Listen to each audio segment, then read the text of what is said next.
दोस्तों polytechnic study centre में आपका फिर से एक बार स्वागत है। तो मैं आपके लिए एक और नया वीडियो लेकर आ चुका हूँ। यहाँ पर हम लॉज ऑफ मोशन के बारे में जानने वाले हैं और इसके हम कुछ आगे के टॉपिक्स देखेंगे।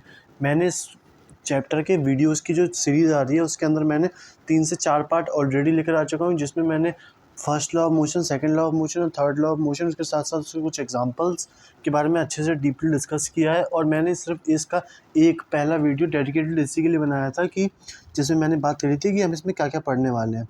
तो हम लोगों ने काफ़ी सारी चीज़ें कवर कर ली हैं और बहुत सारी चीज़ें को कवर करना है। और यहाँ पर जो अभी मैंने आपको बताया नहीं, बता दूँ, एक्स्ट्रा टिप्स जो यहाँ पर दिए रहती है ना साइड में एग्ज़ाम्स के, उस चीज़ों के बारे में एग्ज़ाम टिप्स टाइप की, ये काफ़ी इंपॉर्टेंट होते हैं। इनसे डायरेक्ट कभी कभी क्वेश्चन आ जाता है, डायरेक्ट पूछ लिया जाता है कि इसका मतलब क्या है, रिलेशन आपको बताना पड़ेगा फिर वहाँ से।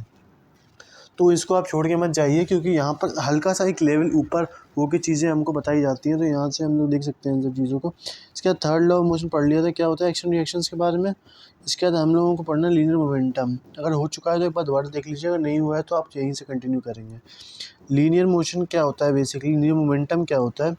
लीनियर मोमेंटम क्या होता है basically, p equals to m v, p से रिप्रेजेंट करते हैं इसको, और product of velocity into mass represented by p is momentum. अब देखिए मोमेंटम और फोर्स में एक बेसिक डिफरेंस किस बात का आता है। जब भी हम बात करते हैं कि मान लो आपको इसने बॉल हिट करी, तो किस फोर्स से वो बॉल आई या किस मोमेंटम से वो बॉल आई।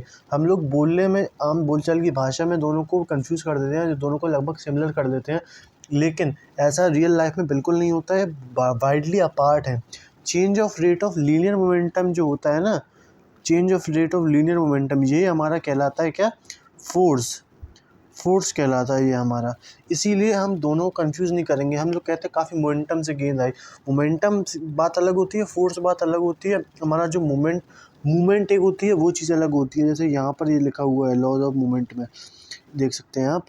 तो ये सारी चीज़ें अलग अलग हैं, कैसे कोरिलेट करना है, कैसे क्या करना है, वो आपको पता चलेगा आपको बाद में। लेकिन अभी जो बात चल रही है उसको देखेंगे आप। आपको बस यही याद रखना है कि इसका मतलब क्या होता है, होता क्या है ये। इसका मतलब पी से रिप्रेजेंट करते हैं इसको, वेलोसिटी और मास का प्रोडक्ट होता है।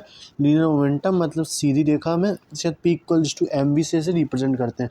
और ये एक वेक्टर क्वांटिटी है ऑब्वियसली, क्योंकि मास एक स्केलर है, वेलोसिटी हमारी वेक्टर है, तो हमारी वेक्टर क्वांटिटी निकल कर आ जाएगी ये। तो ऐसे करके करेंगे इसको।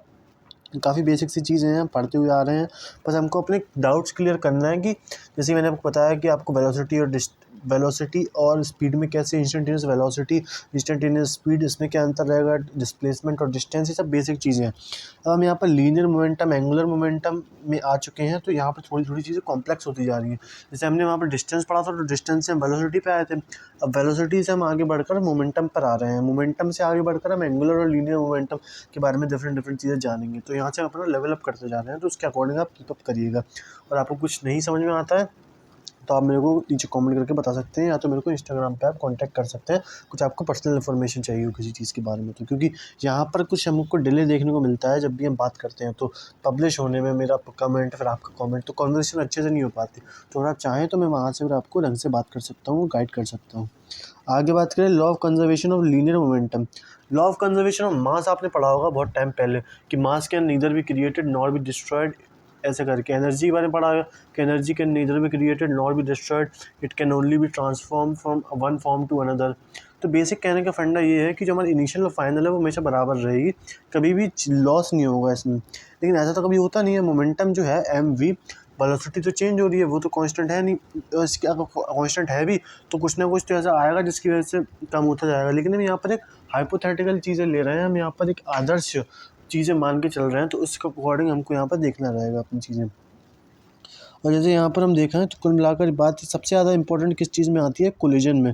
जैसे मान लीजिए दो बॉल्स हैं, अब आप ये बताइए, एक बॉल मैंने आपकी साइड फेंकी, आपने एक बॉल मेरी साइड फेंकी, हम नीचे ढड़काते हुए फेंकी हमने, दोनों का मास सेम है, दोनों की वेलोसिटी सेम है, दोनों बिल्कुल एग्जैक्ट अपने पिन पॉइंट से सेंटर टू सेंटर टाइप में देखें तो वहाँ पर हिट कर रही हैं, तो क्या होगा, आके ऑब्वियसली रेस्ट पर आ जाएंगी।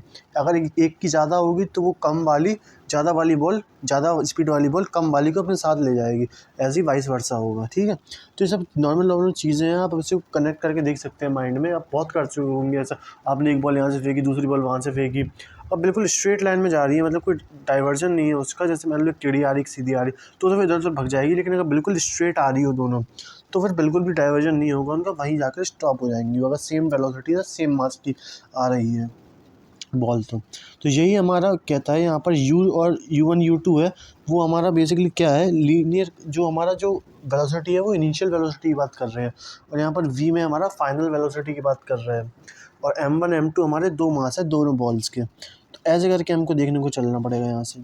उसके बाद बातें निकल कर आती हैं किसकी, इम्पल्स की। इम्पल्स मैंने आपको शायद पढ़ा दिया था, ये मैं फिर से आपको बता रहा हूँ। इम्पल्स बेसिकली क्या होता है, शॉर्ट टर्म में अप्लाई किया गया बहुत ज़्यादा फोर्स, यानी हम मान लो मैंने एक बॉल को बैट से हिट किया, बॉलर ने बॉल डाली, मैंने उसको हिट किया बहुत तेज़, तो जो फोर्स अप्लाई हुआ है उस बॉल पर बैट के द्वारा, मेरे द्वारा, तो वो बेसिकली बहुत शॉर्ट टर्म के लिए अप्लाई हुआ, बिल्कुल माइक्रो मिली सेकेंड्स में उसे अप्लाई हुआ, और बहुत तेज़ फोर्स लगा और बहुत दूर जाके गेंद गिरी। तो बात यहाँ पर कहने की ये है, जब भी इम्पल्स यानी कि हम इसे इंग्लिश में डिस्क्राइब करने की कोशिश करें तो इम्पल्सिव एक्शन कहते हैं हम। इम्पल्सिव एक्शन क्या होता है, जो बिल्कुल एकदम से हो जाते हैं, जैसे हाथ चल जाता अपना, कोई अपन को मारो तो अपना हाथ चल जाता, तो ये सब चीज़ें जो होती हैं वो इम्पल्सिव होती हैं, जिन पे हमारा कंट्रोल नहीं होता, बहुत सडन रिएक्शंस होती हैं हमारे साथ। तो उसी सेंस में आप इसको देख सकते हैं कि काफ़ी जल्दी काफ़ी कम टाइम में हम लोग ऐसा कुछ अपना फोर्स लगा दें ऐसी वेलोसिटी से कि जिसके कारण एक ऐसा हो जाए हमारे पास, उसको हम कहते हैं change in momentum, is called impulse. और rate of change of momentum क्या होता है हमारा, rate of change of momentum होता है हमारा फोर्स। तो ये कुछ चीज़ें आप याद रखेंगे। फ्रिक्शन क्या होता है, फ्रिक्शन आप यहाँ से पढ़ सकते हैं, फ्रिक्शन काफ़ी इंपॉर्टेंट चीज़ होती है। बेसिकली यहाँ पर हमारे पास अगर देखा जाए तो 3 टाइप के फ्रिक्शंस निकल कर आते हैं। एक होता है स्टैटिक फ्रिक्शन, जो हमारी रेस्ट बॉडीज़ में आता है, जैसे आपका फ़ोन रखा हुआ है आगे, मान लीजिए आपके बेड पर, या आपकी चाय रखी हुई है, वहाँ पर वाटर बॉटल रखी हुई है, तो वाटर बॉटल आपकी एक जगह फिक्स है, वो हिल नहीं रही है। क्यों नहीं हिल रही है, बहुत सारे चीज़ें हैं, उसके साथ साथ उसमें एक स्टैटिक फ्रिक्शन भी है। आप कहेंगे सर उसमें पोटेंशियल एनर्जी भी है, उसमें ग्रेविटेशनल फील्ड भी अप्लाई, ग्रेविटेशनल फोर्स भी अप्लाई हो रहा है नीचे साइड, उसमें स्मॉल जी अप्लाई हो रहा है, acceleration due to gravity, air pressure है हमारा, डिफरेंट चीज़ें दुनिया जमाने की सारी, एयर प्रेशर से लेकर हमारी फ्रिक्शन, ग्रेविटी, फलाना ढिमका सब उसमें अप्लाई हो रहा है। तो इन सब चीज़ों को लेकर हमको यहाँ पर डिस्कस करना रहेगा। तो यहीं पर एक चीज़ निकल कर आती है हमारी, क्या, friction, static friction. Friction basically क्या होता है, मोशन को अपोज करता है हमारा। मान लीजिए मैं हवा में चल रहा हूँ, जब ज़मीन में चल रहा हूँ, चाहे मैं स्लाइड कर रहा हूँ, जैसा भी मैं मोशन दे रहा हूँ, एक मेरे को अपोज फोर्स लगेगा, अपोजिट डायरेक्शन में मेरी, तो वो जो फोर्स होगा वो मेरा क्या कहलाएगा, फ्रिक्शन फोर्स। यहाँ पर 2 टाइप्स के होते हैं, लेकिन मैंने आपको 3 टाइप बताया, वो तीसरा टाइप है स्लाइडिंग और रोलिंग, वो एक ही मोशन वाले में ही आ जाता है, या तो स्टैटिक होगा या मोशन में होगा। मोशन में भी कैसे होगा, या ड्रैग करेगा या रोल करेगा, तो वो सारी चीज़ें निकल कर आ जाती हैं हमारे पास। और ड्रैग और रोल का एग्जांपल दूँ, जैसे मैंने बताया आपको, बॉल आपने फेंकी, तो बॉल जब फेंकी तो वो ऐसे कर करके रोटेट कर रही है, आगे बढ़ रही है, ऐसे ऐसे ऐसे ऐसे आगे बढ़ती जा रही है वो, तो वो रोलिंग मोशन में आ रही है। जैसे मान लीजिए मैंने क्या किया, एक ऐसे मेरे पास स्लाइड टाइप की थी, उसमें मैंने एक ब्लॉक रखा, मैंने हल्का धक्का दिया तो वो यहाँ से ऐसे ऐसे आने लगा। जब वो ऐसे ऐसे आया तो यहाँ पर बहुत उस पर कम फोर्स थोड़ा अप्लाई होगा, फ्रिक्शन फोर्स की बात करें तो थोड़ा कम अप्लाई होगा, इसकी वजह से वो ड्रैग करता हुआ आसानी से आ जाएगा। वही मैं एक प्लेन सरफेस पे लेकर आऊँ तो मेरे को दिक्कत होगी लाने के लिए, और वही मैं अगर चक्कर बना दूँ एक, तो मेरे को और आसानी होगी कि वो रोलिंग फ्रिक्शन वहाँ पर आ जाएगा। इसी कारण से जो पिरामिड्स ऑफ गीज़ा है ना, अगर आपको बहुत थोड़ा ऑफ टॉपिक जा रहा हूँ मैं, लेकिन आपको तब भी मैं एग्जाम्पल तौर पर बता रहा हूँ कि आप भूलें ना इस चीज़ को।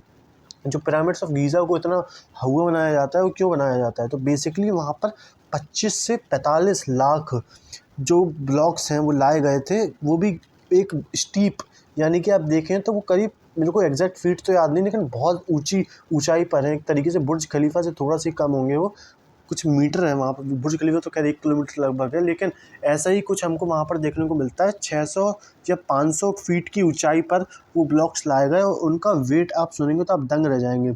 अगर मान लो भाई जैसे 10 मीटर की स्लाइड है, तो उस पर आप ऊपर नहीं ले जा सकते कोई भी ब्लॉक, क्योंकि उसके बाद आपको इतना भयंकर फोर्स उस पर अप्लाई करना होगा ना, और नीचे हो रहा होगा, उसे आप ह्यूमनली कंट्रोल नहीं कर सकते किसी भी मैकेनिकल टाइम से।